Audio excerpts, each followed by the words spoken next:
What have you learned in Nokia that nobody usually gets to learn somewhere else? The biggest learning I carried is कि you can't do anything on your own. You have to take the entire team together.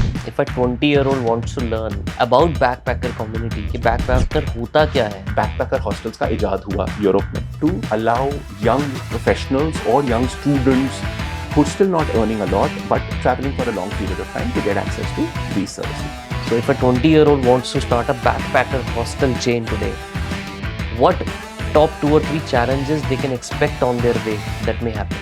I think prime challenge is the fact that it is when you go into leisure locations, it's a highly seasonal business. What makes a great service is firstly you commit, set the expectations right. You don't overcommit. If a 20-year-old wants to learn marketing today, how and where they should begin? Her fresh marketeer को पहला lesson ये सीखना है, marketing is not everything. Do people hate backpackers?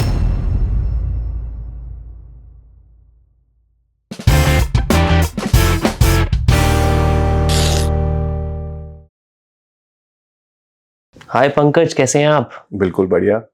यार backpackers mafia के community से belong करते हो आप. लोगों को समझ नहीं आएगा बैकपैकर्स माफिया क्या होता है, वही समझाने वाले हैं आज हम. तो पहली बात तो गोस्ट ऑप्स के फाउंडर हो आप. जी. लोगों को जिनको नहीं पता, I tell them. Gostops एक चेन है. जी.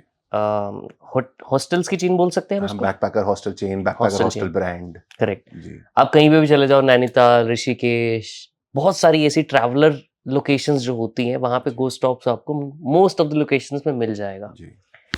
आज आपसे समझने वाले हैं बहुत सारी चीजें. एक तो इस बिजनेस के बारे में, एक मार्केटिंग के बारे में, एक माइंडसेट के बारे में. एक स्टार्टअप फाउंडर का माइंडसेट कैसे काम करता है, क्या सोचता है, क्या प्रॉब्लम्स फेस करता है, क्या फेलियर्स फेस करता है, सब कुछ सीखेंगे. बट फटाफट से एक प्लेज ले लोगे, जो बोलोगे सच बोलोगे, सच के सिवा कुछ नहीं बोलोगे. एब्सोल्युटली. उसके अलावा कुछ बोलना आता भी नहीं है. अमेजिंग. पहले तो आप मणिपाल से पढ़े हो. जी. बहुत सारे दिग्गज लोग मणिपाल इंस्टीट्यूट से पढ़ चुके हैं. जी. बहुत बड़ी बड़ी कंपनीज को रन कर रहे हैं आज की डेट में. मुझे ये समझना है कि मणिपाल को, MIT को, व्हाट मेक्स इट यूनिक?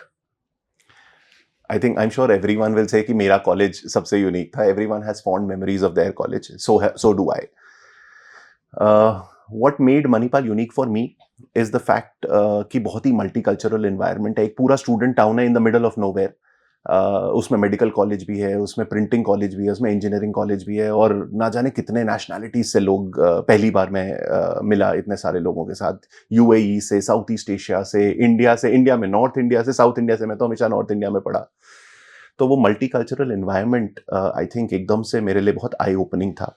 वो बहुत अच्छा एक्सपीरियंस था. और दूसरा है उसकी एक लोकेशन जो बहुत ही अलग है from a university town. It is like it is a vacation spot. It is in the middle of nowhere with coast right next, Udupi the temple town right next, Mangalore the beach city right next. और बारिशें जब होती हैं तो इतना सुंदर और इतना ग्रीन हो जाता है, जो कोंकण कोस्ट को हम देखते हैं वेस्टर्न घाट्स पे. तो बहुत ही idyllic setting, natural setting with a multicultural environment. I think that is what really allowed me to prosper in those 4 years, and I truly remember those 4 years with a lot of fondness. But do they put a lot of emphasis on some technical aspects that you get to become a CEO afterwards? ऐसा कुछ सीखने की point of view से अगर मैं बोलूँ, एक environment का तो आपने बताया जी. But what do you learn different over there that makes it so unique that you get to become CEO of world largest company in the world? So in my experience, I was a fairly good kid. I graduated with a 3.5 CGPA as the president of the Students' Council. Manipal में. Yeah, Manipal में काफी achiever था मैं college में. Born and brought up there? New Delhi. अच्छा. या. लेकिन technical skill, पढ़ाई कर ली, अच्छा GPA आ गया, और सब कोर्स, सब चीज पढ़ी, MES से लेकर हर चीज अच्छे से याद है. लेकिन मुझे लगता है कि टेक्नोलॉजी स्किल के beyond the reason probable reason why Manipal people are successful, and I do see a lot of Manipal people successful all over the world, I think is the multicultural environment that I'm talking about. Is a very diverse mix of set of people who come there. इतना diverse perspectives आपको मिलते हैं. क्योंकि एक Dubai से बच्चा जो paid seat लेकर आ रहा है, एक साउथ ईस्ट एशियन बच्चा जो इंडिया आ रहा है क्योंकि वहां पर कॉलेज की क्वालिटी अच्छी नहीं है, एक साउथ इंडियन बंदा जो बहुत ही अलग कॉन्टेक्स्ट में बड़ा हुआ है, एक इंडिया में बहुत ही रिच फैमिली का बच्चा जो बहुत ही अलग रीजन से पढ़ाई कर रहा है और एक फ्यूचर को एक अलग एंगल से देखता है, where as a middle class kid like Pankaj जो एम्बिशियस है, जो जिंदगी में कुछ पैसे कमाना चाहता है। तो उन सब पर्सपेक्टिव्स और व्यू पॉइंट्स का जो मिक्स होता है, आई थिंक वो हर एक को वैल्यू ऐड करता है। मेरे को बाकी पर्सपेक्टिव्स ने वैल्यू ऐड करा और औरों को मेरे पर्सपेक्टिव ने वैल्यू ऐड करा। आई थिंक वो डाइवर्स पर्सपेक्टिव्स के अंदर अपनी पहचान ढूंढना, अब क्योंकि आप इतने सारे पर्सपेक्टिव्स हैं, आप गुम हो जाओगे, आप गायब हो जाओगे, आप कहोगे कि यार मैं हूं कौन। तो you are pushed to find yourself and say यार इस सब भीड़ में मैं तो यही हूं। तो आई थिंक अल्टीमेटली मुझे लगता है कि सक्सेस तो इसी से आता है कि आप अपने आप के साथ कितना ट्रू हो। तो आई थिंक कि Manipal played a significant role. Amazing. आप नोकिया में काम कर चुके हो जी। What have you learned in Nokia that nobody usually gets to learn somewhere else? Very interesting, और फिर से मेरा नॉन टेक्निकल आंसर है। तो मैं नोकिया, मेरी पहली नौकरी थी। मुझे normal as an engineering graduate campus placement Infosys में मिली। मेरे को एम्बिशन था कि मेरे को तो टेलीकॉम इंफ्रास्ट्रक्चर में ही काम करना है, because one of my cousins got a job in telecom infrastructure, and I said he was the first cousin in the family to get a laptop home. So those are the dreams of a middle class growing child at that stage. So I said मेरे को भी laptop लेकर आना है, तो मैं भी telecom infra में ही काम करूंगा। तो ऑफ कैंपस जाके नोकिया में मैंने नौकरी ढूंढी। Highly ambitious, like I said, college में 1000 चीजें कर रहा है, president student council, technical secretary, उससे पहले ये वो ये। तो we will conquer the world वाली फीलिंग के साथ जॉब में आ गए।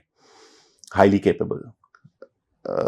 I was given a role to upgrade a BSC, a base station controller, in one of the remote locations, some village I went to. और एक process होता है नोकिया में, फॉलो करना होता है कि आपने अपग्रेड करा, आपने टेस्टिंग करी, आपने रिडंडेंसी टेस्टिंग करी, बहुत सारे तरह के टेस्ट होते हैं। A young chap like me who's very ambitious and wants to really perform is like ये नोकिया में, और मेरी टीम में सारे के सारे लोग 35-40 साल के थे और मैं अकेला 22 साल का था। पहली बार नोकिया ने यंग बच्चों को इंडक्ट किया, 14,000 लोगों का इंटरव्यू लिया, उसमें से 7 लोग सिलेक्ट करे। I was the fortunate one out of 14,000 में से 7 लोग। पहली बार दे एक्सपेरिमेंटेड कि we need to bring in younger talent. तो लेकिन यंगर टैलेंट के साथ बहुत तोड़ू हो यार आप तो। वो तो पता नहीं, वो तो कहानी अभी बाकी है। तो उनको क्या पता था कि यंग ग्रेजुएट्स के साथ एनर्जी आती है, वो एनर्जी के प्रोज और कॉन्स भी होते हैं। तो प्रोसेस कहता है कि यार नोकिया में सब स्थिर लोग हैं 35-40 साल के, जिन्होंने सब प्रोसेस बनाया, and there is a reason why a BSc should be tested over a period of 2 to 3 days.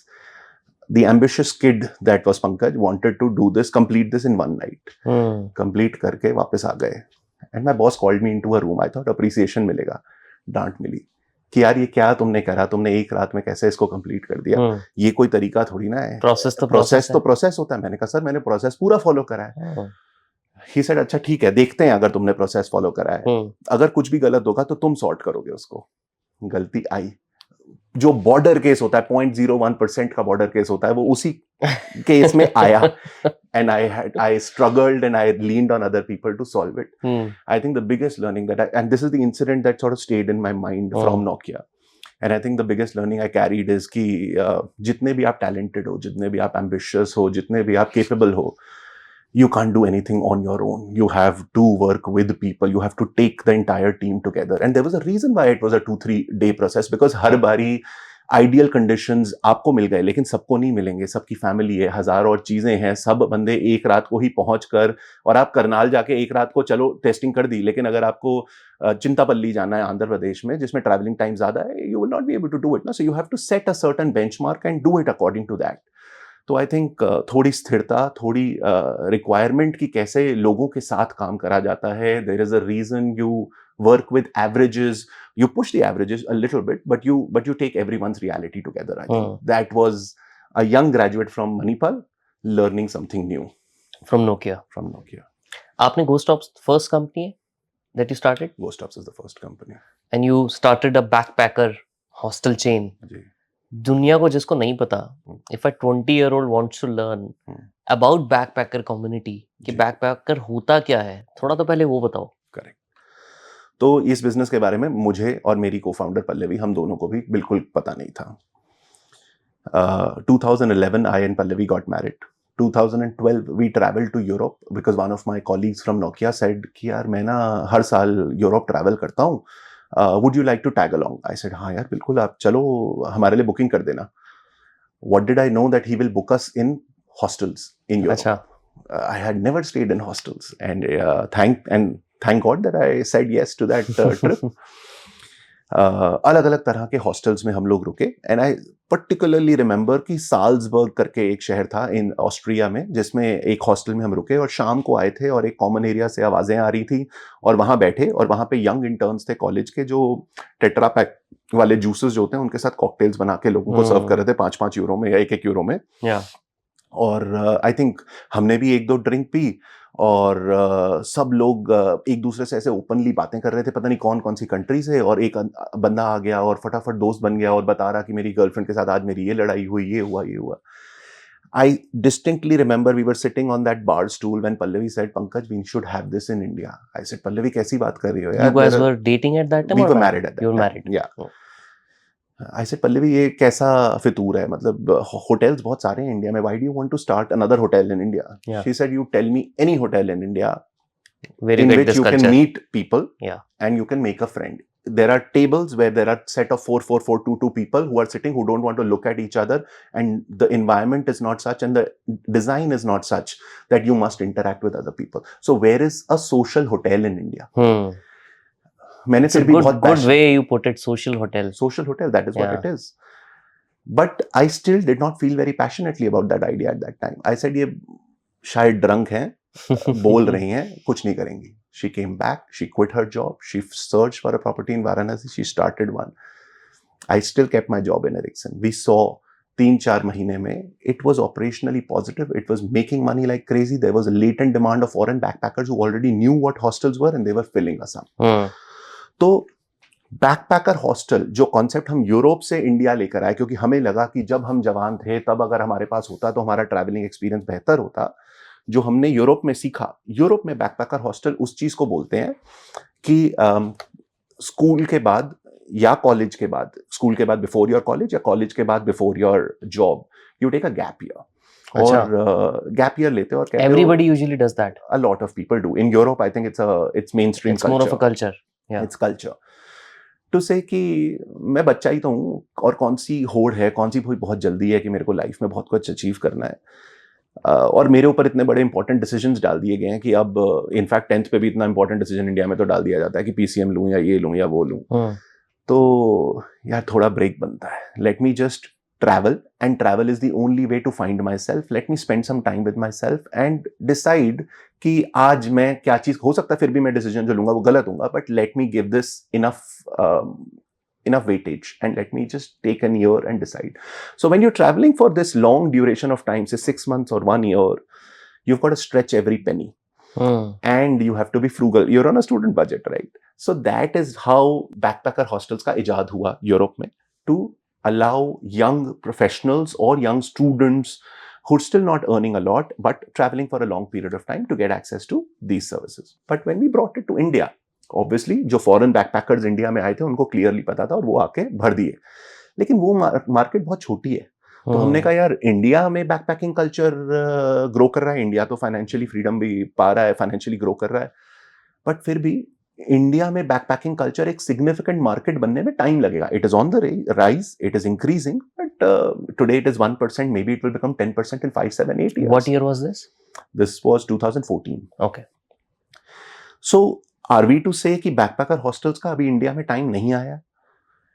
We said maybe backpacking culture India में नहीं है, लेकिन एक चीज मुझे बताओ कि ये जो इंडियन यूथ है जो वहां बैठकर हमने सोचा था कि यंग पंकज, यंग पल्लवी को नहीं मिला, वो क्या नहीं मिला था? तो हमने कहा यार यंग पंकज और पल्लवी को अपने बजट में जब अपने फ्रेंड्स के साथ रुकने गए थे तो अच्छे होटल में रुकने का मौका नहीं मिला था.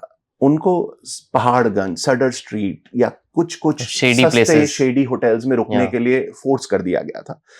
जवान थे, एस्पिरेशंस थी, एनर्जी चाहिए थी, फ्रिल्स नहीं चाहिए थे, और रूम की जगह बेड में उतनी खुशी मिलती, लेकिन दोस्त होते लेकिन साथ। हाँ, दोस्त होते, लेकिन सफाई होती, सिक्योरिटी होती, डर नहीं होता कि यार ये होटल वाला शायद ठग लेगा, ये होटल वाला शायद पता नहीं सामने वाले कमरे में कौन है, कहीं कोई हमारे साथ चोरी कर लेगा, कुछ कर लेगा, वो सब डर ना होता यार। ट्रॉमा, वो सारे मिडिल क्लास ट्रॉमास हम कैरी करते हैं। सो वी सेड आज की जनरेशन को ये नहीं होना चाहिए। The India as a country is upgrading, our highways are upgrading, our coffees are upgrading, our infrastructure is upgrading, so we also have to be a part of that upgradation of lifestyle which is coming to us as masses.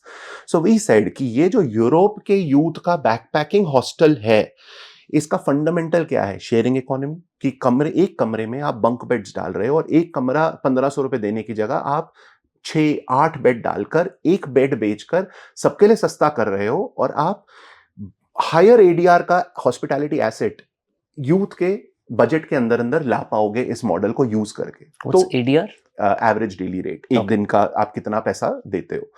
तो Indian youth 2000 रुपया नहीं देना चाहता उस कमरे के लिए, लेकिन एक बेड के लिए 600 रुपए दे सकता है, 500-600 रुपए दे सकता है। तो अगर मैं उस बेड में उस रूम में 6 बेड डाल दूं और 500 रुपए का वो बेड बेचूं, तो मैंने तो 3000 रुपए बना दिए। तो that additional effort that I had to put in to actually take out that big bed and put those 6 bunk beds, put those lockers, put that infrastructure and all the infrastructure I had to create in common area to create a social vibe and centralize all facilities there, is recovered through that higher rate that I'm able to. So we said कि backpacker hostel of Europe doesn't have to copy itself as backpacker hostel or youth hostel or social hotel of India. We said India का youth के लिए अगर आप आंख बंद करो और एक होटल बनाओ, तो वो होटल कैसा होगा? वो होटल सस्ता होगा, वो होटल सोशल होगा, वो होटल में डॉर्मेटरीज होंगे, वो होटल में यूरोप के बहुत सारे एलिमेंट्स नहीं होंगे। यूरोप में जब आप हॉस्टल में जाते हो तो आपके हाथ में शीट दी जाती है कि खुद शीट लगा लो। इंडिया का यूथ चाहता है कि यार उसके लिए लगा के दे दो, एक फुल सर्विस एक्सपीरियंस दे दो। आप यूरोप के बैकपैकर हॉस्टल में जाइए तो वहां पर पैंट्री होती है, जहां पे आप बाहर से सामान खरीदते हो और खुद बनाते हो। यहाँ पे ये यूथ 6 महीने के लिए ट्रैवल नहीं कर रहा है, यहाँ पे ये यूथ 2 से 3 दिन के लिए ट्रैवल कर रहा है, और वो चाहता है कि बेटर क्वालिटी एसेट मिले, तो उसको फिर भी इस होटल में चाहिए 24/7 कैफे एक्सपीरियंस। तो 24/7 कैफे, एक फुल सर्विस बैकपैकर हॉस्टल, एक full service sharing economy based social hotel is what will bridge the divide और gap between the aspiration and the affordability of the Indian youth. तो Indian youth जैसे जैसे जैसे और financial capability पाता जाएगा, वैसे वैसे और डिसर्निंग होता जाएगा, लेकिन शुरुआत शेयरिंग इकोनॉमी से होगी। तो इसलिए हमने उस शेयरिंग इकोनॉमी को बेंचमार्क बना के, और उस शेयरिंग इकोनॉमी को इंडियन यूथ ने चाहा, एस्पिरेशनल फाइंड करा, और उसके लिए प्रीमियम पे करा, which is when we got the validation कि इंडियन यूथ ये हॉस्टल को अपना लीजर होटल ब्रांड बनाएगा, इस सोशल होटल के लिए प्रीमियम पे करना चाहता है, और बाय डिफॉल्ट इनका होटल प्रोडक्ट ये सोशल होटल कैटेगरी बनने वाला है। तो which is why actually by 18-19 when we had found enough data points for that product market fit is when we went out and we raised money and we started scaling. तो summarise करूं तो backpacker hostel India का Europe के backpacker hostel से बिल्कुल ही अलग है।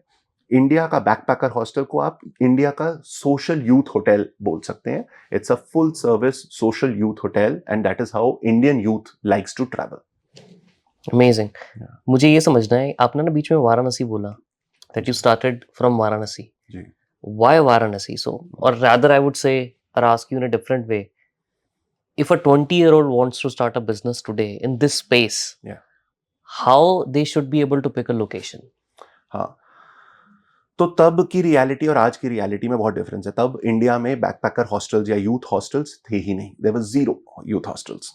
Today there are 40,000 beds in this category. तब कोई ओटीए पर बाय बेड, आप अपनी बात कर रहे हो, कलेक्टिवली बात कर रहे हो? जब 2014 में हम लोगों ने शुरुआत करी, 2013-14 में, 13 में हम गए थे वाराणसी में प्रॉपर्टी ढूंढने, तब कोई हॉस्टल नहीं था। आज 40,000 बेड है पूरे वाराणसी में, पूरे इंडिया में 40,000 बेड है। ओके।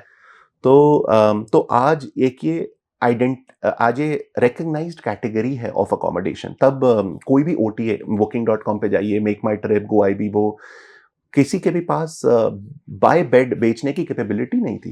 कोई भी प्रॉपर्टी मैनेजमेंट सिस्टम जो टेक सॉल्यूशंस होते हैं उनमें कोई भी एक सिस्टम नहीं था जो बाय बेड कॉन्फ़िगर कर सकता होता।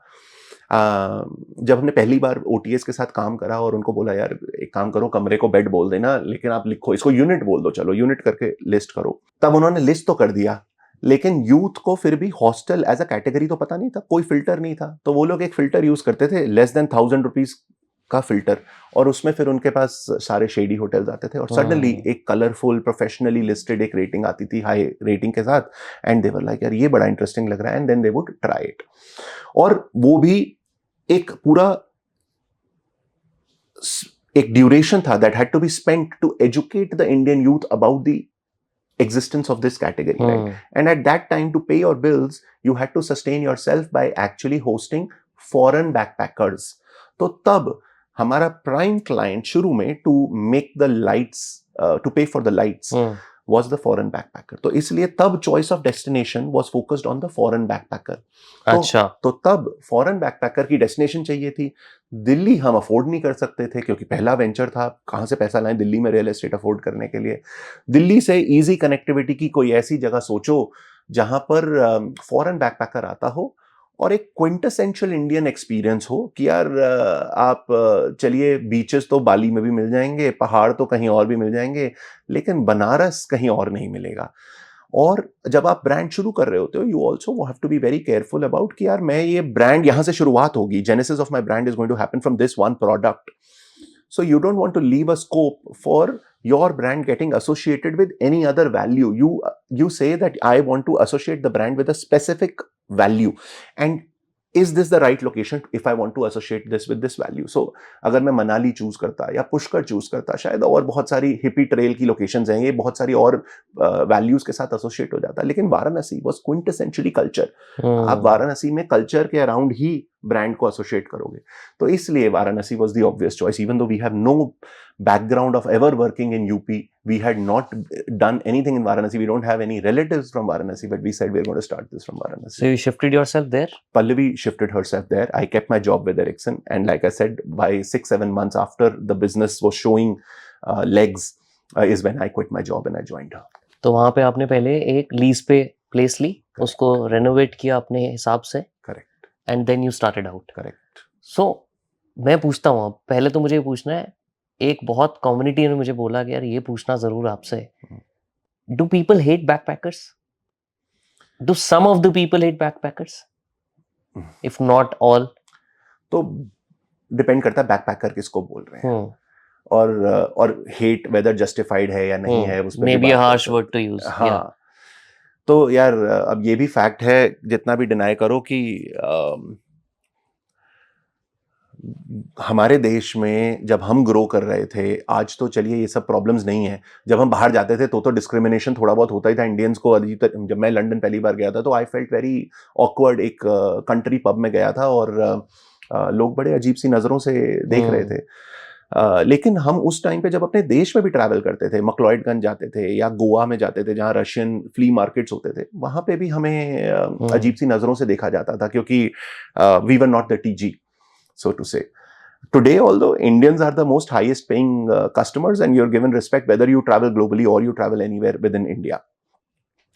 So ये जो एक connotation या एक perspective शायद लोगों के दिमाग में हो कि backpackers को hate करा जाता है, वो क्यों करा जाता है या ये कहाँ से feeling आ सकती है। एक फीलिंग तो ये है कि यार यंग लोग, यंग बच्चे, क्योंकि बैकपैकर्स के कुछ एलिमेंट्स हैं, यंग बच्चे बहुत सारी एनर्जी के साथ होते हैं, और यंग बच्चों का ये जो फेज होता है ये बहुत एक फाइंडिंग योरसेल्फ वाला फेज होता है। When you are 20 to 30 year olds, when you turn 30-35, you realize, so many new learnings that you've carried, right? So the world may have lesser tolerance for these kids finding themselves, although I truly feel that if they are trying out so many new things that may look weird to you or that may sound, they're just challenging the thought, according to me. But the world today has to develop more tolerance for all people who are challenging the convention, right? तो एक ऐसा feeling of hatred या feeling of judgment young बच्चों में आ सकता है, just because of their energy, and they don't need to feel being judged or hated. They need to feel confident about themselves, and I will do everything possible in my hostels to make them feel very very safe emotionally. दूसरा चीज ये हो सकता है कि young बच्चों के पास क्योंकि बजट कम होता है, तो बहुत सारा ऐसी बायसेस और जजमेंट्स आ जाते हैं लोगों के केस में। कुछ जैसे कई लोग बोलते हैं कि अरे ये तो बहुत प्रिस्टीन टूरिस्ट लोकेशन है, this is only for the upper class, यहाँ पर आप हॉस्टल्स मत खोलिए। अरे क्यों ना खोलिए, ये क्या अमीरों की जगह है? यहाँ यंग बच्चा is the future of this country. If the young बच्चा will not travel then your country is dead. तो एक ये अजीब सा societal bias against people who don't have as much money can come in. This is just really bad. So लेकिन exist करता है, इसको एक्सेप्ट करने की जरूरत है और इसको हम फाइट कर रहे हैं। और we will not stop from opening hostel in the most secluded, most protected places, and while we do that, we will also take care of sustainability, and we recycle every single thing while we go into the remotest locations, and we're very careful, and our customer is also very careful about making sure that they don't damage that place ecologically. So we will not damage anything, but we deserve and we must go to all of these places. So us hatred ko bhi please ignore if anyone is feeling that hatred. तीसरा judgment का feeling possibly आ सकता है people who are non-residents of India, who are foreigners. ये थोड़ा, ये भी globally हम देख ही रहे हैं, xenophobia की फीलिंग सब जगह पे पनप रही है। आई थिंक ये भी थोड़ा needs to be curbed down, and we just need to become a more tolerant society, more accepting. What's xenophobia? Xenophobia is fear of people who are not from your country, or foreigners. So yeah, so it's not your problem. If anyone hates you, it's not your problem. You're absolutely right the way you are. All the young people, whether from India or from abroad. Is this really a big term? Like I'm so stupid for not hearing this term. I may have heard it, but I have not really understood the meaning of it until now. बहुत सारे phobias पता है, but ये तो मैंने पहली बार सुना है। अच्छा, नहीं, xenophobia Is this a big problem? या absolutely। मतलब जब मेरे को जाके स्कॉटलैंड में या लंदन में ऐसी लुक्स मिली, वो प्योर xenophobia था। ओह, crazy। But I love यार, मतलब आपने जो बीच में बोला कि the world should be more tolerant of young people. I mean, it shows your passion for doing this. बहुत ऐसा लग रहा है इतने अंदर से शिद्दत वाला प्यार है आपका इस कम्युनिटी के लिए। मैंने आपको बताया ये बिजनेस हम कर क्यों रहे हैं, what makes us do this business every single day. It's not like it's a smooth journey, man. Every single day we have so many challenges. But what keeps us going every day is that we see young Pankaj and Pallavi in the young customers that we're serving. And we see that young Pankaj and Pallavi coming from middle class roots, wanting to stay at the best of places within our budget and not feel apologetic about it. And that's what I want the youth of the country to do.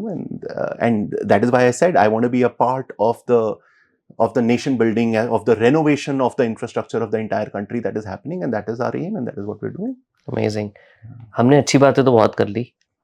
जो लोग इसको देख रहे हैं podcast को, उनको ये भी समझना होगा कि यार अगर मुझे आज इस टाइप का एक बिजनेस शुरू करना है, let's say, so if a 20-year-old wants to start a backpacker hostel chain today, what top 2 or 3 challenges they can expect on their way that may happen?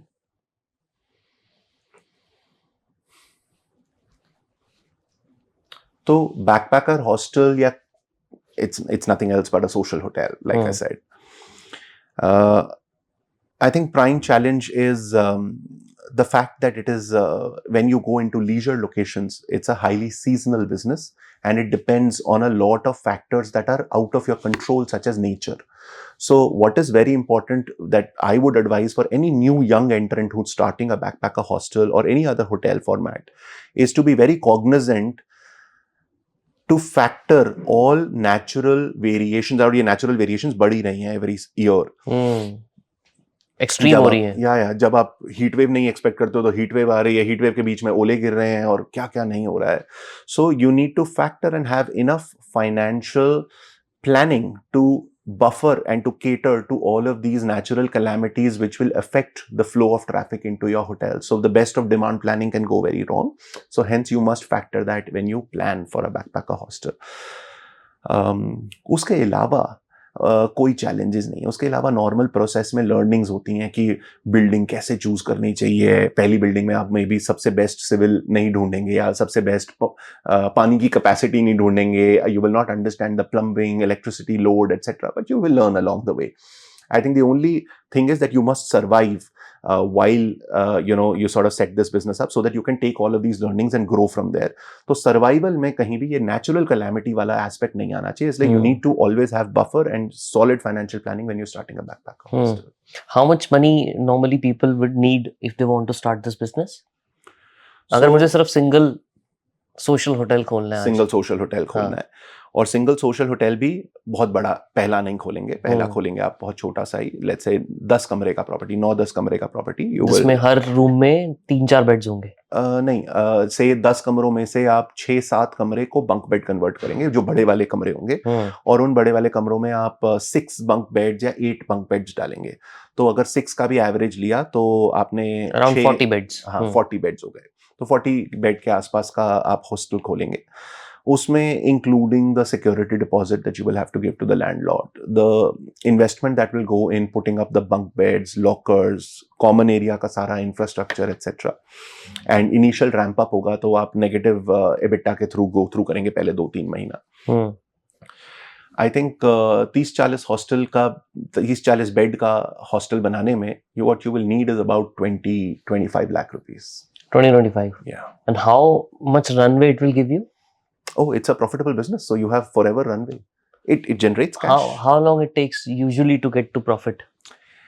I think when you're starting your first business and you are yourself involved, you will be delivering fabulous service, right? A very personalized experience.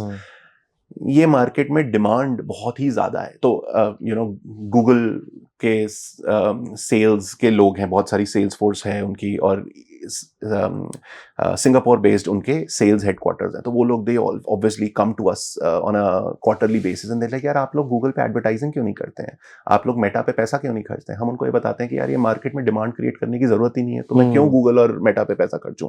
ये market में इतनी demand है, youth is already travelling, there are 200 million trips which the youth is today taking in this country, even though infrastructure does not exist, for which are unaccompanied by any other household member, मतलब बिना किसी और घर वाले आदमी के साथ travel कर रहे हैं 200 million trips. Not this also excludes same day business trips. This also excludes all trips taken for social reasons, which is to meet a friend or to meet a relative, तो उनके घर जाकर रुको। ये सब अगर हटा भी दो तो भी 200 मिलियन ट्रिप्स हैं। वो 200 मिलियन ट्रिप्स के लिए आप मुझे बता दो इंडिया में होटल कहाँ है 1000 रुपए से कम का। तो यहाँ पे इतना डिमांड है, this is a supply constraint market, तो इसलिए वो नेगेटिव एबिटा का कुछ टाइम ही नहीं आएगा अगर आप इतना पर्सनलाइज सर्विस दे रहे हो। और today the asymmetry of information is solved because everything is available on OTA. I think it will take you 7 days to earn great reviews and have a great rating on online platforms, and you will have people flocking to your hostel. So forget about negative EBITDA burn. If you're delivering great service, you're going to do very well. So I wanted to ask you, let's say I'm starting this business of a backpacker hotel chain or hostel chain, I would say. अभी अगर किसी 20 साल के बंदे को शुरू करना है, तो what can they do different from Ghost Stops to make it more appealing to anyone else?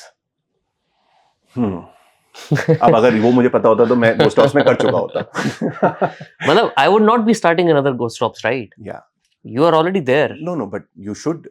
There is need for several players. I'm like sure. I said, this is a very large market. So आप ये बोल रहे हो कि Ghost Stop जैसा भी अगर कोई शुरू कर दे तो भी बहुत डिमांड है। बहुत, I said 200 मिलियन ट्रिप तो ऑलरेडी एग्जिस्ट करती है। मतलब मुझे डिफरेंट करने की कुछ जरूरत नहीं है। बिल्कुल जरूरत नहीं है। डिफरेंट तो तब करोगे ना जब कस्टमर चूज करना शुरू करेगा कि यार अब मैं ये वाला रेजर लूं या ये वाला रेजर लूं, बिकॉज उसके पास बहुत सारी ऑप्शंस हैं। आज तो उसके पास इतने बेड्स ही नहीं है। जब लॉन्ग वीकेंड्स होते हैं, जब कोई भी वीकेंड होता है, इतना सप्लाई कंस्ट्रेंट हो जाती है हर मार्केट कि there are not enough hostels. So Yeah. For the longest time, I think for the next 10 years, you will not have to worry about differentiation. But that does not mean that I'm saying that you should build a business without any differentiation. You should not build a house of cards. आज तो fact ये भी है नितिन कि अगर आप backpacker hostel में अच्छी सर्विस भी नहीं देंगे तो भी इतना सप्लाई कंस्ट्रेंट मार्केट है कि कस्टमर आके फिर भी रुक जाएगा आपके यहाँ। अच्छा। But if you are building a brand on top of bad service quality, then you are building a house of cards, right? So similarly you have love the analogy. Yeah. So you House have of cards. House of cards. So you have to build the business on solid fundamentals, and solid fundamentals say कि service बहुत solid होनी चाहिए, because service नहीं है तो business कभी भी गिर जाएगा। बहुत क्लियर मोट होना चाहिए for anyone else, entry barriers create करने चाहिए। It should not be so easy for someone to replicate what you are doing, like what we are doing with technology. We are doing significant investments in technology and that's our moat that allows us to deliver very good service at what's your scale. Moat? I'll tell you. And the third is differentiation. You should all still factor, जो 10 साल बाद वो differentiation की need आएगी, वो आज आपके DNA में शुरू हो जाना चाहिए। तो इसलिए ये 3 चीजों का ध्यान आपको आज भी रखना चाहिए। ऑल्दो ये तीनों से शॉर्ट टर्म में आपके यील्ड और आपके प्रॉफिटेबिलिटी पे फर्क नहीं पड़ने वाला, क्योंकि ये सप्लाई कंस्ट्रेंट मार्केट है। मैं आपसे ना तीनों एक एक करके पूछूंगा। ठीक है। आपने पहले बोला great service. What makes a great service?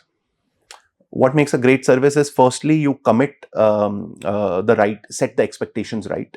You don't overcommit. You make it so easy for people to clearly understand कि ये क्या कैटेगरी है और यहाँ पे क्यों मुझे आना चाहिए। आप गलत कस्टमर को इवन उसकी गलती से आपके प्रोडक्ट में मत आने दो। मतलब अगर मेरी एक्सपेक्टेशन होटल थी तो मैं बैकपैकर हॉस्टल में जाके डिसअपॉइंट ही फील करूंगा। Correct. Correct. So make it so easy for people to clearly understand कि यार ये नहीं है। I'll give you an example. When we started backpacker hostels in India and we went to Goibibo Make My Trip, which was the Indian distribution channels, and we said we want to expose this to the Indian youth. They were like, यार क्या होगा, लोगों को तो hostels पता ही नहीं है। लोग अपने बूढ़े बुजुर्ग पेरेंट्स के साथ भी ट्रैवल कर रहे होंगे, वो हॉस्टल बुक कर देंगे, फिर दिक्कतें होंगी क्योंकि बंक बेड पे ऊपर लोग चढ़ नहीं पाएंगे, ब्ला ब्ला ब्ला। ये बिल्कुल वैलिड चीजें।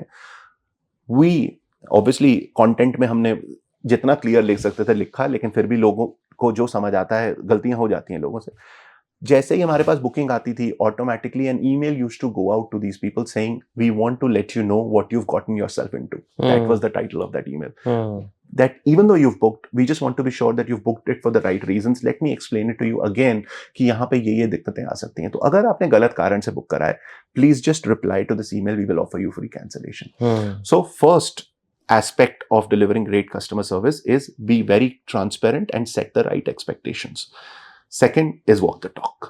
जो आपने प्रॉमिस करा, पहले तो प्रॉमिस करते हुए 10 बारी सोचिए कि ये प्रॉमिस करना चाहते हैं, और दूसरी बार वो जो प्रॉमिस करी हैं 2 चीजें 4 चीजें, उनको आप डिलीवर करिए। अब वो अगर आप एक सिंगल स्टोर पे ओनर ड्रिवन बिजनेस की तरह करना चाहते हैं तो आप अपना पूरा जी जान लगा के उसको करिए, और अगर आप इसको स्केलेबल तरीके से एट स्केल डिलीवर करना चाहते हैं तो इसके लिए जो प्रोसेसेस और टेक्नोलॉजी का रिक्वायरमेंट है उस पर आप सिग्निफिकेंट इन्वेस्टमेंट्स करिए।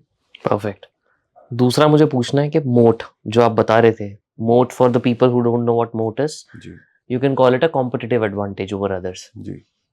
तो अगर किसी को समझना है कि यार एक बैकपैकर हॉस्टल चेन में क्या मोट हो सकता है, क्या कॉम्पिटिटिव एडवांटेज हो सकता है, तो आपके केस में कैसे समझाओगे, आपका मोट क्या है? ठीक है। तो आई आल्सो हर्ड यू, आपने मोट और कॉम्पिटिटिव एडवांटेज दोनों चीजें बोला, वाइल दोनों काफी क्लोज हैं, लेकिन फिर भी थोड़ा डिफरेंस है। मोट for people who don't no, मोट होता क्या है, जो पैलेसेस होते थे उनके बाहर एक हल्का सा नदी होता था, वो नदी में मगरमच्छ होते थे ताकि कोई बंदा दीवार तक पहुंचने से पहले भी पहले मगरमच्छों से, तो वो मोट होता था। तो ये वो मोट है, ये एक एंट्री बैरियर है कि गो स्टॉप्स के अराउंड हमने कौन सी नदी मगरमच्छ वाली बनाई हुई है कि एक नए एंट्रेंट को हमारी जगह लेने के लिए फिर भी मेहनत करनी पड़ेगी, टाइम लगेगा। तो हर बिजनेस में कुछ रेलेवेंट मोड्स होते हैं और आपकी रियलिटी भी डिटरमिन करती है कि आप कौन से मोड्स पे बिल्ड करना चाहते हैं। लाइक आई सेड, अगर आप एक मॉम एंड पॉप स्टोर चला रहे हैं, अगर आप एक फाउंडर ड्रिवन स्टोर चला रहे हैं, तो आपका सबसे बड़ा मोड होगा the kind of personalised service that you can give, because you are sitting there. वो मैकडॉनल्ड्स आ जाए या जो मर्जी ब्रांड आ जाए, कोई नहीं आपका बिजनेस लेके जा सकता, बिकॉज आप जो level of care, personalisation, attention as a individual founder दे पाओगे, वो कोई नहीं दे सकता एट स्केल। तो वो है आपकी रियलिटी का मोड। हमारे को बहुत क्लियर था, लाइक आई सेड, कि एट स्केल हमें इंडियन यूथ का बेली को ये हॉस्टल कैटेगरी देना है with a predictable service at scale. मेरे को उस पिरामिड यूथ का भी, अगर आप पॉपुलेशन बनाएंगे तो पिरामिड है, right? There are people who can afford a bed in 500 rupees, there are people who can afford a bed in 2000 rupees, there are a set of people in youth who can afford a bed for 10,000 rupees also. There is a need for a social hotel, very plush social hotel. It doesn't excite me to service 10,000. It doesn't excite me to service 5,000. It gives me a lot of excitement to serve less than 1,000 because that's where I see younger Pankaj and Pallavi. तो अब उस reality के साथ, उस vision के साथ वहां पर सबसे बड़ा चैलेंज क्या होने वाला है, अगर मैं, क्योंकि आपको चैलेंज से ही मोट भी आता है, तो सबसे बड़ा चैलेंज होने वाला है कि हॉस्पिटैलिटी एज अ सर्विस बहुत ही हाई टच पॉइंट सर्विस है। इतने कॉम्प्लेक्स चीजें हैं, आप जब एक होटल में आते हो, इतनी चाबी दे दो, टॉयलेट गंदा हो गया, ये हो गया, कैफे दे दो, खाना अच्छा नहीं लगा, blah blah blah, so many things, right? And you sitting at the centre, how can you be sure कि हर कस्टमर की requirement proper to their satisfaction, subjective satisfaction is being catered to in the right time frame, in the acceptable time frame? और वो time frame भी बहुत कम हो चुका है with this customer lives in Delhi, Bombay, Bangalore and is used to Zepto and Blinkit, man. तो उनको 15 minute की आदत है, तो he or she is not going to wait for 30 minutes for their toilet to be clean. It has to be cleaned in 15 minutes. तो अब यहाँ बैठे हुए पंकज और पल्लवी रात को चैन की नींद कैसे सो पाएंगे कि जो 1 लाख गेस्ट हमारे साथ एक टाइम पे रुके हुए, अभी हम जैसे 30,000 लोगों को रुकवाते हैं हर दिन, तो 30,000 लोग जो अलग अलग गेस्ट हाउस में रोज रुके हुए हैं, यार उनकी सर्विस हमारे सब 250 मैनेजर्स और हाउसकीपर्स क्या उनकी सेटिस्फैक्शन के हिसाब से कर रहे हैं, नहीं कर रहे हैं? तो उसका आंसर था डिजिटाइज करना हर चीज को। अगर खाने का भी डिलीवरी है तो जोमेटो से लर्निंग लो और पूरे वर्क फ्लो को डिजिटाइज करो। खाने का डिस्कवरी, खाने का ऑर्डरिंग, खाने का पेमेंट, खाने का वर्क फ्लो, कि अब आपका खाना किचन में अराइव कर गया है, वेट कर रहे हैं कि मैनेजर एक्सेप्ट कर ले। अगर मैनेजर ने 2 मिनट में नहीं एक्सेप्ट करा तो सेंटर पे एक 24/7 CX टीम बैठी हुई है जो मैनेजर को कॉल कर रही है। आप सो रहे हो, आपको पता भी नहीं क्या दिक्कत है, आप मजे कर रहे हो, लेकिन हम पीछे से काम कर रहे हैं कि आपका ऑर्डर एक्सेप्ट होना चाहिए। आपका ऑर्डर एक्सेप्ट हो गया, आपके पास नोटिफिकेशन आ गया ऐप पर कि ऑर्डर एक्सेप्ट हो गया। उसके बाद खाना तैयार हुआ, 15 मिनट के अंदर अंदर हमने आपको नोटिफिकेशन दे दी, 15 मिनट में आपको खाना मिल जाएगा। 15 मिनट में अगर उस मैनेजर ने मार्क रेडी नहीं करा, फिर से CX टीम को एस्केलेशन गया, उसने कॉल करा कि बॉस 15 मिनट हो गए, वो कस्टमर ने तुम्हें अभी तक कंप्लेन नहीं करा है, लेकिन हमने उसको प्रॉमिस करा था 15 मिनट का, तैयार करो। तो हर एक ये high touch point service such as hospitality को डिजिटाइज करना, from khana to a request such as clean my toilet to the lock opening, not opening, Wi-Fi access being given, not being given, हर चीज को डिजिटाइज करना। तो हमने पूरे digital जो service delivery है उसको एक मोबाइल ऐप पर कंडेंस कर दिया। हमारी गोस्टॉप्स ऐप है जो हमने पिछले जुलाई में लॉन्च करी थी, लगभग 1.5 लाख डाउनलोड्स हैं आज की डेट में। अगर आप किसी गोस्टॉप्स में चेक इन कर रहे हो तो आपको वो मोबाइल ऐप डाउनलोड करनी पड़ेगी। वो कॉन्फिडेंस मुझे कैसे आया, because I wanted to make sure that we were not excluding anyone. हमने लर्निंग मैनेजमेंट सिस्टम का डिसीजन लेना था कि हम एट स्केल अपने मैनेजर्स और हाउसकीपर्स को कैसे ट्रेन करेंगे कि लर्निंग मैनेजमेंट सिस्टम पे वीडियोस दिखाएंगे और नए नए ट्रेनिंग्स करेंगे। तो हमने सर्वे करा कि कितने हाउसकीपर्स के पास स्मार्टफोन है। हमने देखा 98% of my housekeepers have a smartphone. So I said, if 98% of my smart housekeepers have a smartphone, I don't think I will be excluding any customer, and there will be no customer who will not have a smartphone. So if I want to deliver the service at scale and smartphone is the only answer, then I will make it compulsory for someone to have a smartphone. तो आज अगर आप ghost house में किसी में भी booking करते हैं, आपके पास एक लिंक आता है जिसपे आप प्री चेक इन कंप्लीट करते हैं, अपने 5 दोस्तों के ईमेल आईडी और फोन नंबर अपने कॉन्टैक्ट बुक पे जाते हैं और कहते हैं हाँ मैंने 5 बेड की बुकिंग करी थी, ये रहे मेरे 4 दोस्त। उन 4 दोस्तों के पास लिंक चले जाते हैं कि अपना अपना प्री चेक इन करो, जैसे एयरलाइन पे होता है। फिर डिजी यात्रा की तरह जैसे आप फेस ऑथेंटिकेशन करते हैं, वैसे हमारा एक आधार बेस्ड KYC होता है। तो आधार बेस्ड OTP KYC हो गया, तो जो आधार बेस्ड KYC हो गया, then why should my manager have to check your face and check आपके 20 साल पहले की फोटो एंड से अच्छा अब तो आप अलग लग रहे हो। Not required. We are in a country where we have solid digital infrastructure, we should use it. The government is doing Digi Yatra, it is a shame if private people don't do it, right?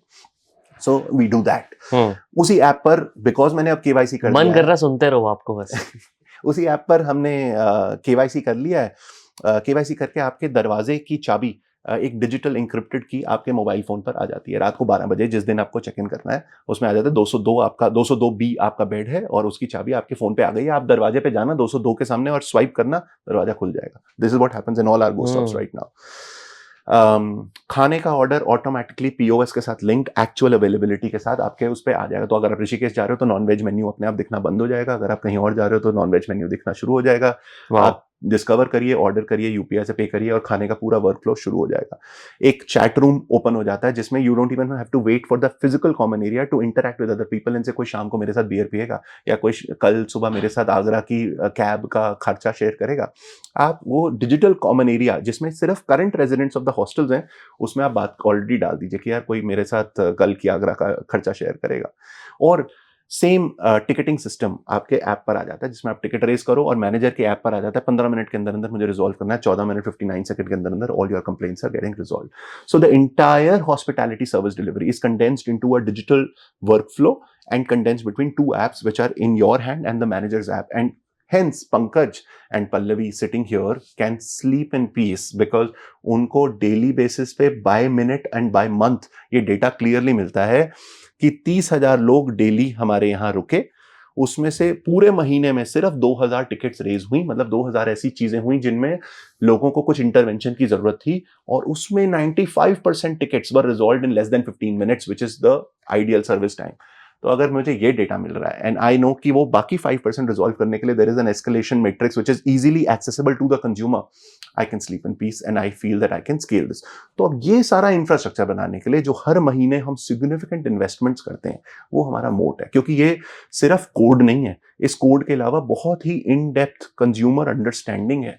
हर बारी हम एक feature बनाते हैं और हम realise करते हैं कि यार ये चाबी ढूंढने में कस्टमर को 2 सेकंड से ज्यादा लग जा रहे हैं, बड़ा कंफ्यूजिंग यूआई है. तो उस यूआई को कंटिन्यूसली इवॉल्व करना, उस प्रोसेस के हिसाब से, उस कंज्यूमर के साइकोग्राफिक्स के हिसाब से उस ऐप को बनाना, वो एक मोट है. तो वो कोई भी नए एंट्रेंट को बनाने में बहुत टाइम लग जाएगा. वाह, क्या बात है. मैं तो मतलब मैं सोच रहा हूँ, मैं इससे पॉडकास्ट से पहले आपसे बात कर रहा था रील्स के बारे में, ये सब चीज़ें बारे में. मेरे को अब शर्म आ रही है. मैंने कहा यार मैं इस बंदे से बात कर रहा हूँ जिसने मतलब 2-2 सेकंड का ध्यान रखा है कि चाबी 2 सेकंड में नहीं मिली तो क्या होना चाहिए. मैं आपके बिजनेस में जब पूछूंगा तो मैं भी इतना ही सरप्राइज्ड होऊंगा. But so much powerful insights, man. Crazy. Now I know why GoStops is growing in such a fast pace. Amazing. मुझे ना ये समझना है कि although I know the answer, आपने बीच में बोला that there is a huge demand, so you don't really have to create demand. Yeah. So I'm assuming you don't market GoStops as such, or do you? So we don't do any demand generation of sorts because I don't have to give you use cases on why you should buy my product, right? I just have to maybe tell you, educate you about the existence of this category if you already are a customer who doesn't know about the existence of this category. So I do category education, which can be done using social or collaboration with influencers or other communities, and we will not just do GoStops का education but do category education. जैसे mutual fund सही है करते हैं. बस जब आप category में आ ही जाओगे तो फिर तो अगर मैं अच्छी सर्विस नहीं दे रहा हूँ तो फिर कोई पॉइंट ही नहीं है ना. तो कैटेगरी एजुकेशन. और सेकंड चीज जो हम करते हैं वो करते हैं, बहुत थोड़ा ही करते हैं, वो ये करते हैं कि ब्रांड का एस्पिरेशनल कोशेंट को मेंटेन रखना. तो उसमें हम थोड़ा बहुत collaborating with the right influencers, collaborating and showing the product and sort of gaining some aspirational value and staying relevant in the consumer's mind, ताकि जब आप नेक्स्ट ट्रैवल अपने 3 महीने बाद प्लान करो तो GoStops आपके टॉप ऑफ माइंड रहे. बस इतना सा करते हैं, उसके अलावा nothing else. Do you do any survey? Like normally companies क्या करती हैं? So I had a podcast with Yatra.com founder, and I asked him that, you know, what's the biggest difference between branding and marketing? तो marketing में obviously बहुत transactional मुझे बताया उन्होंने कि हम मार्केटिंग का जो फोकस होता है वो होता है कि आप कन्वर्जन करो, बस सिंपल. ब्रांडिंग का is more of a mind share game. You position yourself on a certain trait, certain values, कि ये मेरी सर्टेन स्पेसिफिक वैल्यूज हैं, मैं इसके अंदर अपने आप को पोजीशन करना चाह रहा हूँ कंज्यूमर के माइंड में. So I asked him, how do you figure out whether the positioning that you were trying to place in the mind of consumers is the same after 3 months or not? How do you also figure out कि यार जो मैंने सोचा था, जो मैं category के बारे में बात करना चाह रहा था, जो मैं रिकॉल क्रिएट करना चाह रहा था कंज्यूमर के माइंड में, क्या वो 3 महीने में सही में इंटैक्ट है या नहीं है? What and how do you figure that out? So that's exactly what Pallavi used to do before she started GoStops. 8 साल के लिए क्वालिटेटिव कंज्यूमर बिहेवियर रिसर्चर थी वो. तो वो ब्रांड्स को एडवाइस करती थी कि क्वालिटेटिव लेवल पे आपके ब्रांड को कंज्यूमर कैसे परसीव कर रहा है. तो लाइजॉल है तो लाइजॉल उसके लिए उसकी जिंदगी में क्या महत्व रखता है, किटकैट है तो उसकी जिंदगी में क्या महत्व रखता है, कैसे उसको याद करता है, और क्या एसोसिएशंस आती हैं उसके हाथ दिमाग में, किस तरीके का इंसान आता है, एक्टर आता है, वो लड़का होता है, लड़की होती है, एटसेट्रा एटसेट्रा. तो जैसे आपने मुझसे पूछा, मैं रोज पल्लवी से पूछता हूँ कि पल्लवी हमें भी कुछ सर्वे करना चाहिए यार, हमें भी जानना चाहिए हमारे एफर्ट से एक्चुअली क्वालिटेटिव एसोसिएशन क्या हो रही है. पल्लवी का ये मानना है कि क्वालिटेटिव एसोसिएशन पे आज हमें प्रायोरिटी करने की जरूरत नहीं है। तो आज हम वो नहीं करते हैं ब्लाइंडली। बस हम जिन वैल्यूज को एंकर करना चाहते हैं और जिस वैल्यूज के बारे में हम डीपली बिलीव करते हैं, जैसे कि the youth being super confused, this being a age of discovery, self discovery, और the youth must not feel judged, must not feel underconfident, and must know that they're fine and they're okay the way they are. वो value के around ही मैं brand बना रहा हूँ, उस value के around ही वो मैं प्रोडक्ट बना रहा हूँ, और उसी वैल्यू को मैं रीइंफोर्स करता हूँ अपने मार्केटिंग कम्युनिकेशन में अपने कस्टमर के सामने। बस अब वो क्या मेरे ब्रांड के साथ वो वैल्यू अभी अटैच हो रही है कंज्यूमर के माइंड में, नहीं हो रही है, वो अभी हम जज नहीं करते हैं, to be very frank. Maybe at a later stage when we really need that differentiation to kick in, we will do that, but today just out of passion and just out of the empathy for this particular customer, we just sort of do this. This is just self-belief and the values that we want to anchor. We don't measure. When do you think would be the right time to measure? जैसे आपने बोला अभी नहीं है, कब होगा? तो अब I think big moneys are starting to flow into this sector. Basically सबने पैसा रेज करना कोविड में ही शुरू करा, और कोविड आ गया तो institutional money hasn't flown into this sector because everyone was like Covid के बीच में थोड़ा ना डालेंगे, and then they were like कि अच्छा आपके नंबर्स तो बड़े अच्छे लग रहे हैं, लेकिन व्हाट इफ ये पेंट अप कोविड का ट्रैवल डिमांड है और ये एक साल बाद फिजल आउट कर जाएगा। राइट। तो लोगों ने 2023 के डेटा पे भी जंप लेने से घबराए, 2024 का डेटा को कोई डिफाइन नहीं कर सकता। I think every VC today in the country knows कि कोविड के बाद something has moved where this saving Indian consumer has become a spending Indian consumer, which is why suddenly Blinkit has become a model which we thought will never be successful. The AOV, which we thought the magic AOV was 550, and today AOV is 650. So many businesses have just become possible. And after COVID, besides consumption kicking up and savings going down, what has also changed is travel and wellness as a category have climbed the ladder significantly for good, not temporarily. तो हमें लगा था कि Covid के डर से लोग अपने वेलनेस और ट्रैवल को प्रायोरिटाइज करना शुरू कर दे रहे हैं, लेकिन ये फैक्ट नहीं है। कोविड के बाद कंज्यूमर, इंडियन कंज्यूमर और ग्लोबल कंज्यूमर का ही माइंडसेट बदल चुका है। आज जितने स्ट्रॉन्ग रैट रेस में हम कोविड से पहले थे, उस रैट रेस में वापस जाने में अभी बहुत मेहनत लग जाएगी। वेलनेस बहुत इंपॉर्टेंट पार्ट हो चुका है हम लोगों के लाइफ का। आज हमें पता है लाइफ कभी भी बहुत अनप्रिडिक्टेबल है, कभी भी अंत हो सकता है। I have to live today like there is no tomorrow, and I have to prioritise myself. और उसमें besides Ayurveda, wellness product etcetera etcetera, travel ने सिग्निफिकेंट, क्योंकि ये था सबके दिमाग में, क्योंकि हर आदमी बात अपने दोस्त के साथ बैठ के ही करता था कि यार रिटायर होके मैं होम स्टे खोलूंगा यार, बस पहाड़ों में जाऊंगा, कैफे खोलूंगा। हाँ, तो लेटेंट डिजायर वही थी, लेकिन रैट रेस में बहुत बिजी था। लेकिन आज जब वो उसको रोक दिया गया, थम गया है वो आदमी, वो कह रहा है यार boss, there is no tomorrow, then I might as well travel today. So today our consumer is taking 4 trips in a year, on an average Indian youth is taking 4 trips in a year. It has changed for good, and I don't think that number is going down any time soon. So that big money is definitely coming into our category, and with that big money coming in, I think the scaling journey will again pick up pace like it picked up in COVID. So today we are at 2,500 beds, and so are our competitors. I think give it 2 to 3 years, all of us will be at about 10,000 beds each. So I think तब वो differentiation, वो value association वगैरह important होगी. So just wait for 2-3 years. And I also have to ask you questions like there is no tomorrow. जैसे आपने बोला कि there is no tomorrow, मेरे को भी बहुत सारे क्वेश्चंस पूछने हैं आपसे। और तो one of the thing I wanted to ask you, because you said your wife has been into this research background. So if a 20-year-old wants to learn marketing today, how and where they should begin it? यार I am really sorry, मैं आपको हर बारी non technical answers देता हूँ। कोई बात नहीं। मेरा ये बिलीफ है कि हर मार्केटियर को, जैसे हर young ambitious kid coming out of Manipal को पहला लेसन ये सीखना था कि you have to take people along. मेरे हिसाब से हर फ्रेश मार्केटियर को पहला लेसन ये सीखना है कि marketing is not everything, you have to walk the talk, to be truthful. I think सबसे पहला इंपॉर्टेंट मार्केटिंग लेसन ये है कि डूड, मार्केटिंग मेरा जॉब नहीं है, पहले तो मुझे प्रोडक्ट समझना है कि ये प्रोडक्ट है क्या, ये प्रोडक्ट एक्चुअली क्या वैल्यू डिलीवर करता है मेरे कस्टमर के लाइफ में, और बस अब मेरा अगर गोल है कि मेरे को ये वैल्यू को ज्यादा से ज्यादा और ट्रूथफुली उस वैल्यू को अगर कम्युनिकेट करना है, then you will know which channel to go after, what channel makes, what spend makes, what this that. तो आई थिंक बट हम ना वो बाकी सबके मेथोडोलॉजी में बिजी हो जाते हैं कि मेट्रिक देखें, सीटीसी सीपीसी क्या है, ये क्या है, वो क्या है, लेकिन वो सब फेल इसीलिए होते हैं. Your cost of acquiring the consumer is so bad because you're trying to force down a value which the product does not have. If the product has that value and there is a genuine demand in that customer's life for that value, I don't think it will be too much effort to do that. Then you just have to figure out कि ये customer time कहाँ spend करता है और मैं कहाँ वो सबसे ज़्यादा at ease है जहाँ पे मैं उसको ये मैसेज अगर प्लेस करूंगा उसके दिमाग में बैठेगा और अपने आप आके वो प्रोडक्ट को खींचेगा. अब आपको रेजर बेचना है, उसको रेजर नहीं चाहिए, उसके बाल भी नहीं आए हैं, तो अब आप तरीके ढूंढ रहे हो कि यार उसकी गर्लफ्रेंड को बोलता हूँ कि उसके लिए खरीद लो, उसकी वाइफ को बोलता हूँ कि उसके लिए रेजर खरीद लो, उसको खरीदना ही नहीं है, कह रहा नहीं वो कैसे नहीं खरीदेगा, मैं भी देखता हूँ.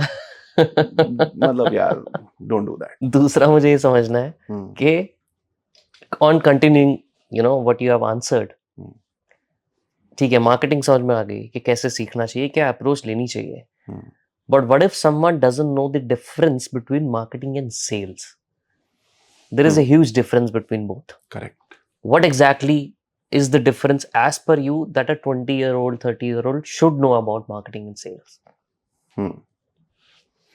So marketing and sales, ठीक है, जो and it is obvious for a young professional to get confused also because marketing में भी अब दो aspects हैं, जैसे आपने भी बोला, brand advertisement and growth marketing, और growth marketing is essentially an extension of sales, right?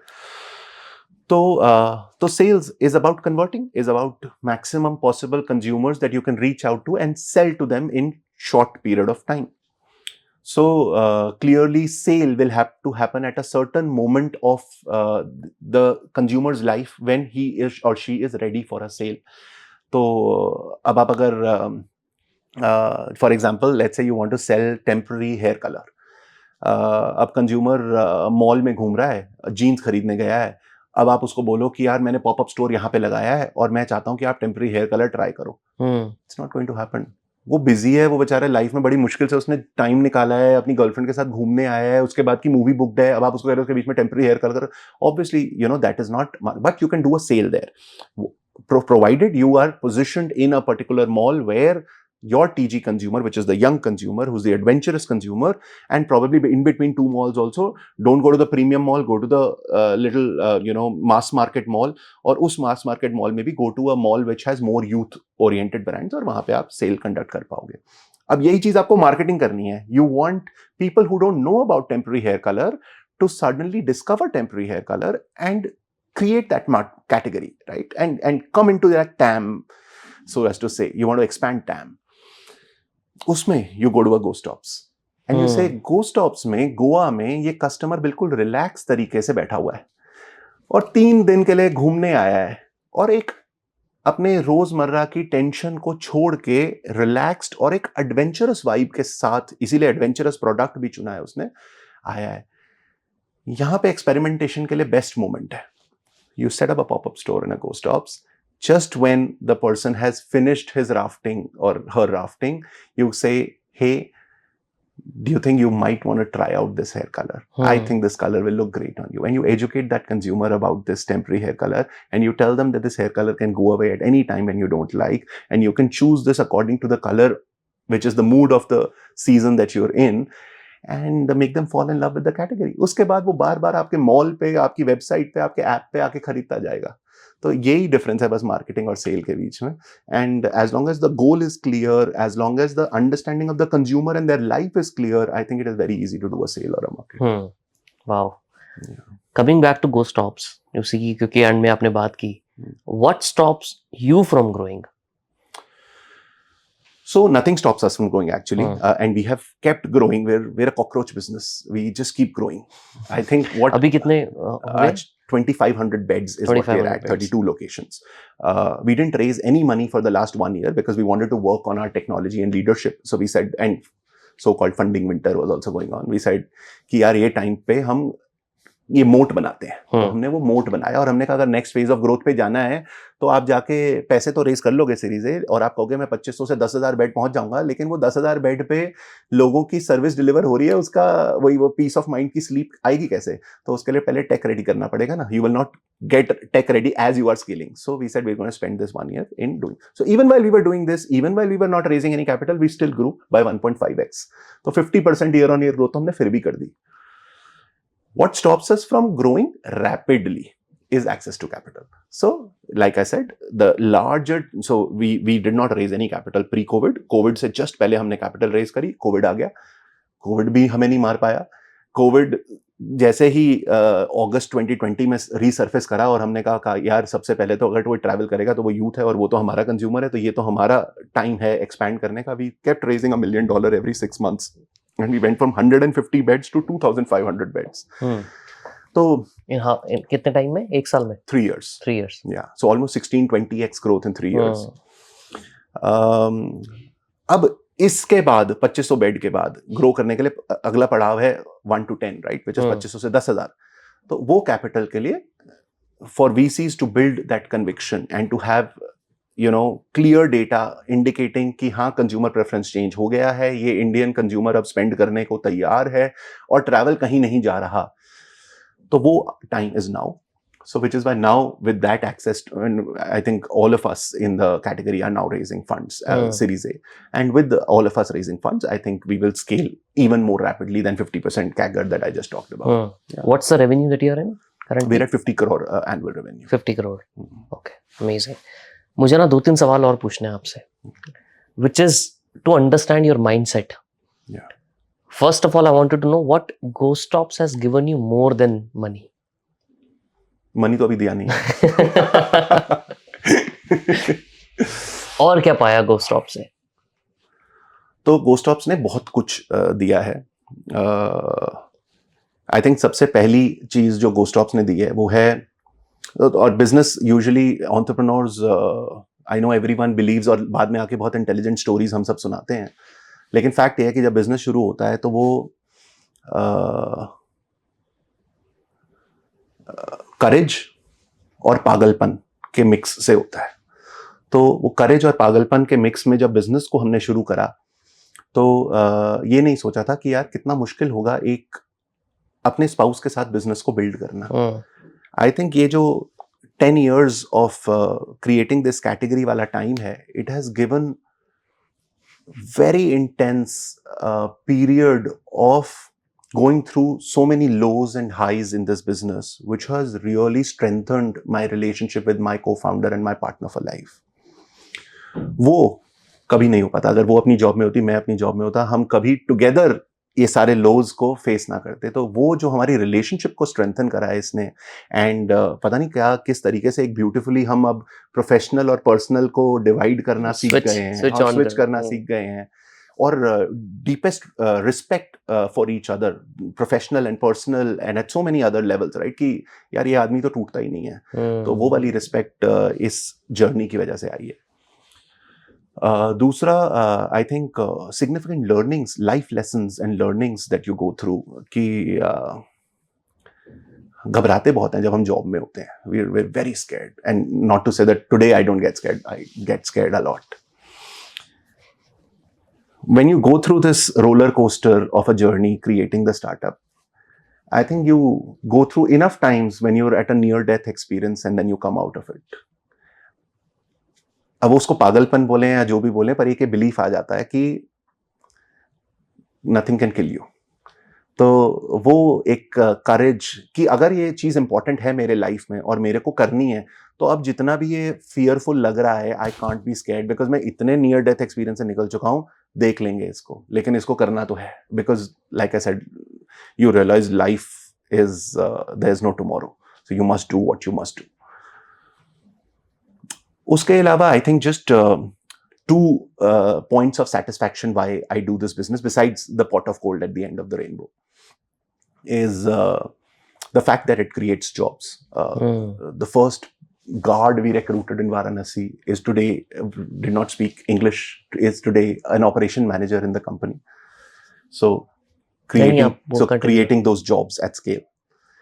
And second, being a part of the renovation and giving a safe space to young people in the country at scale, and them not being shy to share a reel on Instagram of the shady hotel they are in Paharganj, but actually feeling confident and feeling super vibrant and comfortable in sharing a reel at Ghost Stops.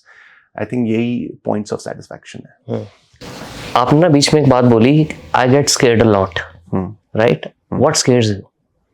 Oh, a lot of things scare me. Obviously, the cash running out, not being able to pay or pay salaries to your people every month. I think ये तो constantly I'm hearing every founder say कि यार ये तो हमारा सबसे shared experience, shared fear है ही है. उसके अलावा बहुत बारी I think rejections होते हैं. A lot of intelligent sounding people will tell you कि यार ये business तो बड़ा हो ही नहीं सकता. There is no reason for this business to exist, and you're like, I love मैंने the way अपने you said intelligent sounding people. Yeah, very intelligent sounding people with very intelligent Pedigree. degrees on their side, Pedigree, yeah. on their side. And you're bound to question कि यार कुछ तो होगा, ये लोग सारे के सारे बोल रहे हैं, इतने सारे लोग बोल रहे हैं. But कोई comparative है ही नहीं ना. कहाँ से अब 3 महीने पहले सब बोल रहे थे Blinkit कुछ नहीं है. It takes अब सब उसके पीछे है. It takes a certain conviction to convince your board and say $500 million डालेंगे हम इस business में. पागल हो गया क्या तू?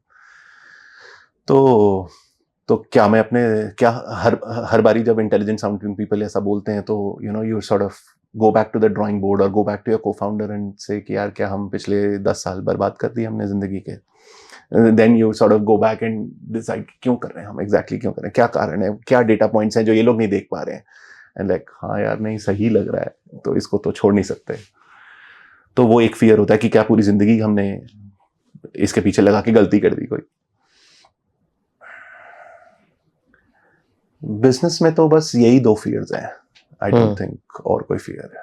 और हाई लो की बात कर रहे थे आप बीच में कि हाई लोज मैंने अपनी वाइफ के साथ कवर किए which strengthened our relationship in a way. Yeah. Any major lows in your life that happened during this journey which you remember the most? तो हमने जब सेकंड हॉस्टल शुरू करा दिल्ली में, वाराणसी वाला करा, Varanasi did well, we came to Delhi and we said अब तो इतना कन्विक्शन है, एक काम करेंगे दिल्ली में यूरोपियन स्टैंडर्ड का हॉस्टल बनाएंगे. तो we took up a property which was a comfort in property, huge rental, started that property. Our family supported us, funded us. India was not ready, the market in India was not ready for a high quality hostel at that point of time, because like I said, at that time who was the consumer? It was the foreign backpacker who was essentially traveling for 6 months, 1 year, and for them saving cost was most important and not staying at a great place. They were hardy consumers, and the Indian consumer who we thought deserved this great product and would be willing to pay yet did not know about this category, and we did not have any money to spend on marketing to educate them about this category. So we bled a lot. Stabilise करा उस product को हमने फटाफट, bleed करना बंद करा और उसको फिक्स करा, उससे लर्निंग्स ली. अब उसके बाद था कि अब क्या करें, अब ग्रो कैसे करेंगे. फैमिली ने तो जितना सपोर्ट करना था वो कर दिया है, और अभी इंडियन ऑडियंस के साथ प्रोडक्ट मार्केट फिट तो आया नहीं. जो कैटेगरी एजुकेशन हम करना चाहते हैं फॉर द इंडियन यूथ वो तो अभी काफी बाकी है. तो अब ग्रो कैसे करें, तो कोई क्लियर जवाब नहीं थे. अलग अलग तरह के लीड्स आते थे. कुछ लोग बात करते थे, अरे हम सोच रहे हैं हम हॉस्टल शुरू कर दें, आप हमारे साथ मदद कर दीजिए, हेल्प कर दीजिए. And we used to be like हम लोगों को क्यों मदद कर रहे हैं. But I remember we said when you don't know what to do next, you do everything that comes your way. And that is something that Pallavi taught me then. And I was like, यार ये कितनी stupid चीज है, जिंदगी बर्बाद कर रही है हमारी भी और अपनी भी. Which I today realize that you have to just keep hitting at times when you don't know where to hit. Only then do you discover where to hit. So we just started hitting. We accepted invite from someone who said कि हम hostel बना रहे हैं जोधपुर में, आप हमारे को मदद कीजिए. हम दोनों घर छोड़ के उनके घर में बैठ के उनकी नई बिल्डिंग में हॉस्टल बना रहे हैं. कुछ नहीं पता क्या पे करेंगे, किस मॉडल पे हमारे साथ करेंगे, करा के छोड़ देंगे, क्या होगा, doesn't matter. We only have to do something, we have to grow. देखेंगे. Pallavi had a hotel company in Jaipur that she really loved staying with when she used to travel when she was young. Randomly finds out the number of the owner, calls him and says, यार ये youth hostel करके concept है, India में grow कर रहा है, हमने ये 2 हॉस्टल्स बना दिए हैं, हमें लगता है आपको सोचना चाहिए इस बारे में, और आपके पास कोई भी अगर रैंडम प्रॉपर्टी आप दे दो, हम इसको कन्वर्ट करेंगे, हम हॉस्टल बनाएंगे. लाइक क्या पागलपन है यार. अच्छा खासा बंदा स्टेबल बिजनेस चला रहा है, तुम उसको अप्रोच कर रही हो. कल को लेटर इन द जर्नी शायद वो हमारे लिए इंपॉर्टेंट बिजनेस पार्टनर बन जाता. आज तुमने उस स्टुपिडिटी की वजह से मूर्खता दिखा दी और तुम you have lost face for the business in front of that person. Came back and said, हाँ यार ये मैंने प्रॉपर्टी ली है, इसको करते हैं. हम उसकी प्रॉपर्टी में बैठे हुए, आधे दिन 15 दिन महीने में 15 दिन जोधपुर में बैठे हुए, दोनों हॉस्टल बना रहे हैं. 3 महीने बाद we have management contract with one of the hostels. We have another contract with this hostel in Jaipur, and suddenly we know that there is a new door has opened, which is that we are going to do FOCM, which is like a management contract. Franchise will invest the money in the property, and we will operate this on their P&L, and a FOCO, which is or even an FOFO, franchise owned, franchise operated. कि franchisee invest करेगा, franchisee चलाएगा, हम उनको guidelines देंगे और वो हमें एक सर्विस के लिए फीस देंगे.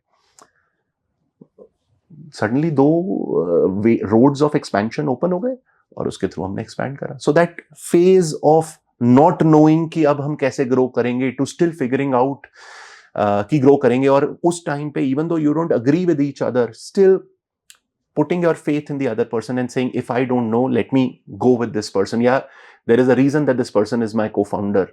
वो जो ब्लाइंड फेथ होता है ना, वो इन सब लोज के साथ होकर फिर आता है. तो या तो ऐसे बहुत सारे लोज आए हैं जिनके थ्रू हमने नई नई लर्निंग्स ली हैं. So the main learning out of this was when you don't know where to hit, then you just hit. Amazing. What's your eventual goal? क्या करना है आगे? इतना तो नहीं सोचा है क्या करना है. मुझे ये पता है कि इंडियन यूथ बहुत सारा है, इंडियन यूथ बहुत सारा अभी भी ट्रैवल कर रहा है, और जब इंफ्रास्ट्रक्चर नहीं एग्जिस्ट करता तो डिमांड कुछ होती ही नहीं है. जब जोमेटो नहीं था और हम लोग हर रेस्टोरेंट को कॉल करके बस पीछे पड़ के फोन फॉलो ही करते रहते थे और पेनफुल होता था डिलीवरी कराना, versus today I think the delivery volume has skyrocketed. That demand did not exist. So Zomato didn't really capture a demand but actually created an infrastructure which spurred the whole demand. Same तरीके से मुझे लगता है कि अगर 200 million trip आ जाए तो अगर ये इंफ्रास्ट्रक्चर दे दिया तो मुझे नहीं पता, sky is the limit, because 370 million youth है. उस 370 मिलियन यूथ में से if not anything 120-130 million youth तो है जो सिग्निफिकेंट लीजर ट्रैवल करेगा. तो आई थिंक इस लाइफ टाइम में उसको सर्विस करना तो पॉसिबल ही नहीं है. तो आज गोल ये है कि 5 साल में मैं 25,000 बेड पे पहुंचना चाहता हूँ, लगभग 1,000 करोड़ का एनुअल रेवेन्यू करना चाहता हूँ, जो आज की डेट में भी एक मॉडेस्ट सा गोल लगता है. हो सकता है इस जर्नी में जब हम आगे जाएं तो और एम्बिशन बढ़ता जाए, बट आज इतना सा एम्बिशन है और फिर ये इवॉल्व होता रहता है. बस इतना सा ख्वाब है जी. अमेजिंग. लास्ट पूछना मुझे क्वेश्चन आपसे कि लोग जिनको आज बिजनेस शुरू करना है, let's say 20 year wants to get into a business today, any top two ideas or categories that you think you can recommend that people can get into, no matter if they are in this space or not? So if I was 20-year-old, or even if today someone gives me a great exit, although I don't know if that was to happen, it is too early for Ghost Stops, but what would I do if I was not creating Ghost Stops? What else would I create? I think Ghost Stops build करते हुए एक चीज मुझे clear हुई है कि India में there's a large space where vocational education of people at scale, training them, giving them certification and accreditation ready for jobs, I think is a big work that needs to be done, and you can't rely on government to do that at scale. I think you have to do it using technology and using real end purpose of getting people jobs. So today, if you're running, and India, like I said, is upgrading, right? So everything now today, to get a plumber, you don't have to struggle. You can just go online and book a plumber. You don't have to struggle to get a visa appointment, and you can go online and get a visa appointment. Similarly, why should a fresh restaurateur in India struggle from finding a chef and not being sure कि यार ये chef को Chinese बनाना आता होगा कि नहीं आता होगा? Even अगर budget restaurant है, तो at scale, a person from Uttarakhand who wants to become a Chinese chef, there should be a company which trains this person in Chinese cuisine, basic skills, and says, I am giving this particular person a certification of B-. अब एक नया रेस्टोरेंटियर जो गुड़गांव में एक dark kitchen शुरू कर रहा है, वो सीधा सीधा सबको बुलाएगा, सबके सर्टिफिकेट्स देखेगा और देखेगा यार B- is available for this much cost, B+ is this, and I am going after this category, इतना ही क्वालिटी चाहिए, मेरा प्रोसेस इतना ऑटोमेटेड है, मेरे को B- वाला शेफ चलेगा, मेरे को B- chef. And you provide opportunity for this B- chef to continuously learn and continuously give an exam and graduate from B- to B+, and suddenly now he doesn't have to rely on his founder to give him a job upgrade. He now suddenly has a B+ certification and go to another restaurant and graduate. So similarly for plumbers, electricians, so many jobs across the country, I think at scale, accreditation, certification, continuous learning and upgradation of that certification, I think needs to be done at scale. I would do that. It's a large market to go after. You don't just go and start a job portal or a job application for blue collar workers, because there are some markets where supply is the problem. You have to get your hands dirty and solve for supply. Everyone just wants to just be an aggregator and make travel and demand and supply meet. But भाई India में supply कौन बनाएगा? अगर सब लोग हम aggregator businesses Europe और USA में थे, बिकॉज उन्होंने बहुत टाइम बिता दिया वो सप्लाई बनाने के लिए. लेकिन सप्लाई पे तो पहले टेक एनेबल्ड सप्लाई बनाओ, टेक एम्पावर्ड सप्लाई बनाओ. तो ये एक बिजनेस में शुरू करता.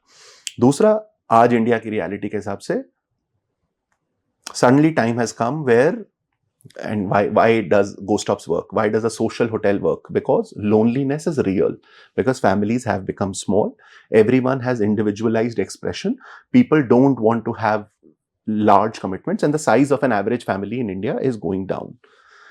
Millennials में बहुत सारे लोग हैं जो जिनके बच्चे भी नहीं हैं, और वो परसेंटेज ग्रो ही करने वाली है. और अगर बच्चे हैं भी तो भी वो बच्चों का अपना एक लाइफ है और एक सोसाइटल चेंज आ गया है जिसमें बच्चे एक अलग यूनिट है और हम एक अलग यूनिट हैं. तो अब ये मिलेनियल्स जो वेल्दी मिलेनियल्स हैं, ये जब अब बूढ़े होंगे, इनका सीनियर केयर लिविंग का इंफ्रास्ट्रक्चर इंडिया में है ही नहीं. तो सीनियर केयर के अराउंड इतना कुछ बनाने की जरूरत है, मतलब मेरे लिए बनाने की जरूरत है. जब मैं बूढ़ा होऊंगा, मेरे रहने के लिए जगह कहाँ है, मेरे लिए मेडिकल केयर कहाँ है, मेरे लिए असिस्टेड लिविंग कहाँ है, मेरे लिए adopting to technology which would have evolved at that time, someone making it easier for me to learn the technology of that time and making me interact in the technology of that world, kahan hai? Mere liye demortgaging the assets which I have built over my life and actually extracting maximum value out of them till I die, wo financial structures kahan hai? Kuch hai hi nahi. तो I think these are the two very, very exciting large businesses I think one should build in India. Wow, मजा आ गया पंकज भाई आपसे बात करके. इतनी powerful, इतनी विजडमिश insights हैं आपकी, because you are so passionate about this category. Yeah. And I think one of the contrasting thing that I've observed about you is that you always have a story about why you are answering that particular question. Yeah. वो बहुत बहुत बहुत powerful चीज है, because that drives people. The emotions, the relatability, whenever whatever you were saying always had a story, always have a reason, always had a backing, always had a logic behind it. I think वो मैंने एक चीज आपसे सीखी है इस podcast में, इस कॉन्वर्सेशन में. तो thank you for being here. मजा आ गया मुझे तो. Thank you so much.